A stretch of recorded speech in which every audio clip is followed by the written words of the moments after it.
कोटद्वार के आशीष सिंह का एक सामान्य बचपन था। जैसे जैसे उम्र बढ़ी, उनका जीवन नशे और गलत संगत के अंधेरे में चला गया। जन्म से ही मसीह को जानते थे, लेकिन उसको पहचानते नहीं थे। जीवन धीरे धीरे आगे बढ़ता रहा। ट्रेनिंग में भी गए, हॉस्टल्स में रहे। कुछ संगतियों के कारण जीवन में हम कहेंगे कि एक लाइफ में हम एडिक्शन में शामिल होते चले गए।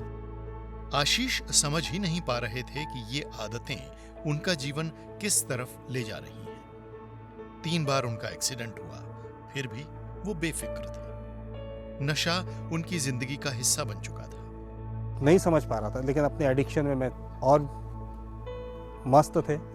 2006 में जब विवाह हुआ, विवाह होने के बाद परमेश्वर ने संतान से नवाजा।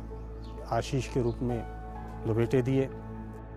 और फिर 2017-18 के दौरान आशीष के बड़े बेटे के पैर में एक सिस्ट निकला। उसके भी हम इन्वेस्टिगेशन करवाने लगे, डॉक्टर्स के पास जाने लगे। डॉक्टर्स ने बोला कोई बात नहीं, इसको हम रिमूव कर देंगे। आप एक काम करिए कि इसका आप एक FNAC टेस्ट करा के लेकर के आइए। जब उस टेस्ट को करवाया, जब उसका रिपोर्ट निकल करके आया, तो उसमें उसको सरकोमा कार्सिनोमा निकल करके वो आया।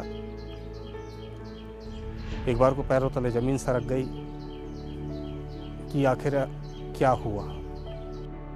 बीमार बेटे को देखकर आशीष के मन में एक ही सवाल उठ रहा था, अब आगे क्या होगा। इसी अंधेरे में उन्हें परमेश्वर की याद आई, जिन्होंने उन्हें पहले भी बचाया था। धीरे धीरे लाइफ में वो जो यू टर्न आया, जब कहीं बेटे के ऑपरेशन को कोई डॉक्टर तैयार नहीं था, तो मैं मेरठ उसको लेकर के गया। वहाँ जा कर के उसका ऑपरेशन हुआ। मैंने कहा कोई बात नहीं प्रभु, चीज़ तेरी है, तूने दिया है, यदि आप ले भी लेंगे तो मुझे कोई आपत्ति नहीं।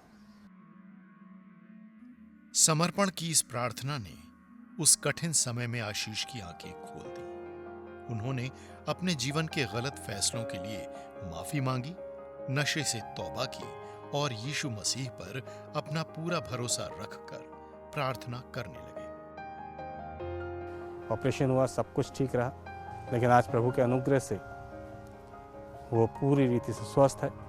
और वही एक लाइफ में एक अपॉर्चुनिटी मेरे को एक ऐसी मिली कि मैंने देखा कि नहीं, सच में उस खुदावन ने जब हमको इस तरीके से अपॉर्चुनिटी दी है, तो क्यों ना मैं उसकी सेवकाई को करूं। सितंबर 2020 से आशीष ने अपने जीवन को पूरी तरह प्रभु की सेवा में समर्पित कर दिया। मैं अपने BTH को भी कंप्लीट करने पाया, MDiv भी मैं कंप्लीट करने पाया। साथ साथ आज प्रभु की सेवकाई में जब मैं आगे बढ़ा हूं, तो monotheist episcopal church of India Delhi diocese के साथ मिलकर के प्रभु की सेवकाई में हम आगे कार्य भी कर रहे हैं। पास्टर आशीष सिंह का जीवन, जो कभी एडिक्शन और अंधेरे में था, आज एक रोशनी का प्रतीक बन चुका है। खुदा बाप का धन्यवाद देता हूँ इस बात के लिए कि खुदा बाप ने उस गंदगी में से लेकर के आया। जो आनंद परिवार में नहीं था, आज वो आनंद परमेश्वर ने इस हमारे परिवार में दिया है। सच में मैं प्रभु का धन्यवाद देना चाहता हूँ। उससे उसने मेरे को बाहर निकाला। चंगाई देने वाला परमेश्वर है, छुटकारा देने वाला परमेश्वर है। मैं उस प्रभु का धन्यवाद देता हूँ कि उस परमेश्वर ने मुझको, मेरे जीवन को बदला। जीवन बदल देने वाला परमेश्वर, छुटकारा देने वाला परमेश्वर, चंगाई देने वाला परमेश्वर। मैं उस खुदावंत का धन्यवाद देता हूँ और उसी को महिमा मिले।